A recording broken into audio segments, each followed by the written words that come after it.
നമസ്കാരം.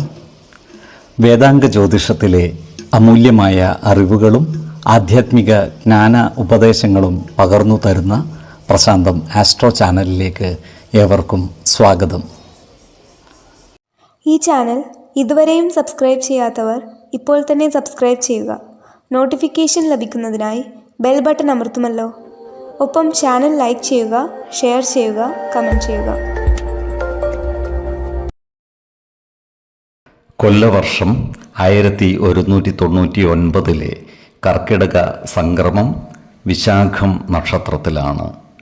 കർക്കിടകം 1-ാം തീയതിയിലെ ഗ്രഹനില അനുസരിച്ച് എടവം രാശിയിൽ സർവേശ്വരകാരകനായ വ്യാഴവും കുജനും, മിഥുനത്തിൽ ആദിത്യനും, കർക്കിടകം രാശിയിൽ ബുധനും ശുക്രനും, കന്നിയിൽ കേതുവും, തുലാം രാശിയിൽ ചന്ദ്രനും ഗുളികനും, കുംഭത്തിൽ ശനിയും, മീനം രാശിയിൽ രാഹുവും സ്ഥിതി ചെയ്യുന്നു. തിരുവോണം നക്ഷത്രത്തിൽ ജനിച്ചവർക്ക് കർക്കിടക മാസം പൊതുവെ ഗുണദോഷ സമ്മിശ്രമായിരിക്കും. ഈ നക്ഷത്രക്കാർക്ക് ദാമ്പത്യ സുഖവും കുടുംബ സുഖവും ലഭിക്കുന്നതാണ്. ഈ നക്ഷത്രക്കാർക്ക് കർമ്മ മേഖലകളിലും കാര്യങ്ങൾ അനുകൂലമായിരിക്കും.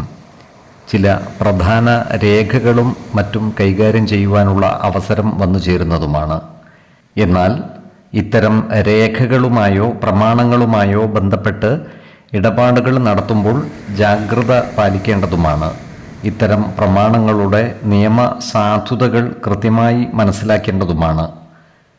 ഈ നക്ഷത്രക്കാരായ വിദ്യാർത്ഥികൾക്കും മറ്റു പഠിതാക്കൾക്കും അനുകൂലമായ കാലമാണ്. മത്സര പരീക്ഷകളിലും മറ്റും വിജയം നേടുവാൻ ഇവർക്ക് സാധിക്കുന്നതുമാണ്. അതുപോലെ പല കാര്യങ്ങൾക്കുമായി ഇവർക്ക് ധാരാളം യാത്രകൾ നടത്തേണ്ടതായി വന്നേക്കുവാൻ ഇടയുണ്ട്. ഈ നക്ഷത്രക്കാരുടെ സന്താനങ്ങൾക്ക് ചില്ലറ ആരോഗ്യ പ്രശ്നങ്ങൾ വന്നു ചേരുവാൻ ഇടയുണ്ട്. അതിനാൽ മക്കളുടെ ആരോഗ്യ കാര്യങ്ങളിൽ ഇവർ ഒരു പ്രത്യേക ശ്രദ്ധ പാലിക്കുന്നത് ഗുണകരമായിരിക്കും. ഈ നക്ഷത്രക്കാർക്ക് ചില സുഹൃത്തുക്കളുടെ പെരുമാറ്റ ദൂഷ്യം മൂലം മനോവിഷമം വന്നു ചേരുവാനുള്ള സാധ്യതകളും കാണുന്നുണ്ട്. അതുപോലെ സാമ്പത്തിക കാര്യങ്ങൾ കൈകാര്യം ചെയ്യുമ്പോൾ ഇവർ ജാഗ്രത പാലിക്കേണ്ടതുമാണ്.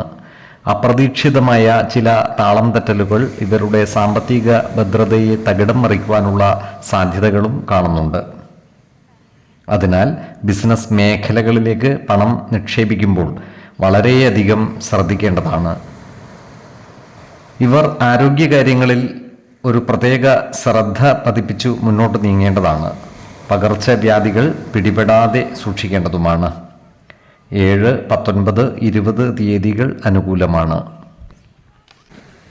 ഈ നക്ഷത്രക്കാർ ജനിച്ച സമയത്തെ അടിസ്ഥാനമാക്കിയുള്ള ജാതകത്തിലെ ലഗ്ന രാശിയുടെയും ലഗ്ന അധിപന്റെയും സ്ഥിതിയും ശുഭ പാപ ഭാവങ്ങളുടെ സ്ഥിതിയും ഓരോ രാശിയിലെയും ഗ്രഹങ്ങളുടെ സ്ഥിതിയും അനുസരിച്ച് ഇവരുടെ പൊതുഫലത്തിൽ ഏറ്റക്കുറച്ചിലുകൾ ഉണ്ടാകുവാനിടയുണ്ട്. കുടുംബ ദേവതകളെയും ഇഷ്ട ദേവതകളെയും ഉപാസിക്കുന്നത് ഇവർക്ക് ആയുരാരോഗ്യ സൗഖ്യമേകും. ഇഷ്ടദേവതാ മന്ത്രം 108 തവണ ദിനംതോറും ലിഖിത ജപം ചെയ്തു വരുന്നത് ഇവർക്ക് സർവ്വ ഐശ്വര്യങ്ങളുമേകും. നല്ല വ്യക്തി സാധനകളോടെയും ഉപാസനകളോടെയും മുന്നേറിയാൽ സർവേശ്വരാനുഗ്രഹത്താൽ ഇവരുടെ സർവ്വ കാര്യങ്ങളും മംഗളകരമാകും.